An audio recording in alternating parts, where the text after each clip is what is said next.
ലോക്സഭാ തെരഞ്ഞെടുപ്പിന്റെ അവസാനഘട്ട വോട്ടെടുപ്പ് നാളെ. പ്രധാനമന്ത്രി നരേന്ദ്രമോദിയുടെ വാരാണസി അടക്കം 57 സീറ്റുകൾ 7ാം ഘട്ടത്തിൽ വിധിയെഴുതും. കഴിഞ്ഞ 6 ഘട്ടങ്ങളിലും പോളിംഗ് ശതമാനത്തിലുണ്ടായ ഇടിവ് ബിജെപിയെ ആശങ്കയിലാഴ്ത്തിയിട്ടുണ്ട്.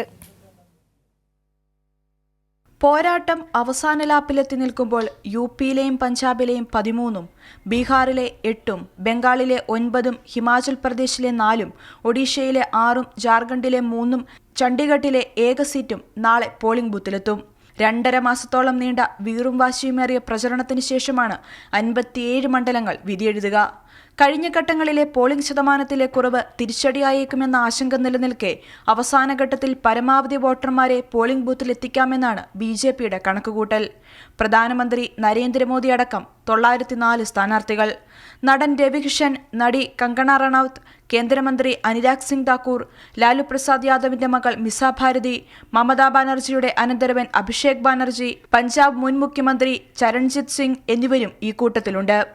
3ാം ഊഴം പ്രതീക്ഷിച്ചിറങ്ങുന്ന മോദിക്കും 10 ലക്ഷം വോട്ടും 7 ലക്ഷത്തിന്റെ ഭൂരിപക്ഷവും ലക്ഷ്യമിടുന്ന ബിജെപിക്കും കാര്യങ്ങൾ അത്ര എളുപ്പമല്ല. ബംഗാളിൽ അവസാന ഘട്ടത്തിൽ ഉൾപ്പെട്ടിട്ടുള്ള 9 സീറ്റും 2019 തൃണമൂൽ കോൺഗ്രസ് നേടിയതാണ്. എന്നാൽ ഇന്ത്യ മുന്നണി പ്രചരണം ശക്തമാക്കിയതോടെ പശ്ചിമബംഗാളിൽ തൃണമൂലിനും പഞ്ചാബിലെ കർഷകരോഷം വെല്ലുവിളിയായേക്കുമെന്ന ആശങ്ക ബിജെപിക്കുമുണ്ട്. മമതാ ബാനർജിയെ ഉലച്ച സ്ത്രീ പ്രക്ഷോഭത്തിന്റെ കേന്ദ്രമായ സന്ദേശ് ഗാലി ഉൾപ്പെട്ട ബാസിർഘട്ടും നാളെ ജനവിധി തേടും.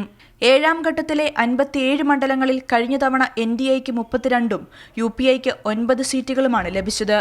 എന്നാൽ ഇക്കുറി രാഷ്ട്രീയ സമവാക്യം മാറിയതും കർഷക സമരവും തൊഴിലില്ലായ്മയും വിലക്കയറ്റവുമെല്ലാം ബിജെപിക്ക് തിരിച്ചടിയാകുമ്പോൾ ഇന്ത്യ മുന്നണി വിജയപ്രതീക്ഷയിലാണ്. കൈരളി ന്യൂസ്, ദില്ലി.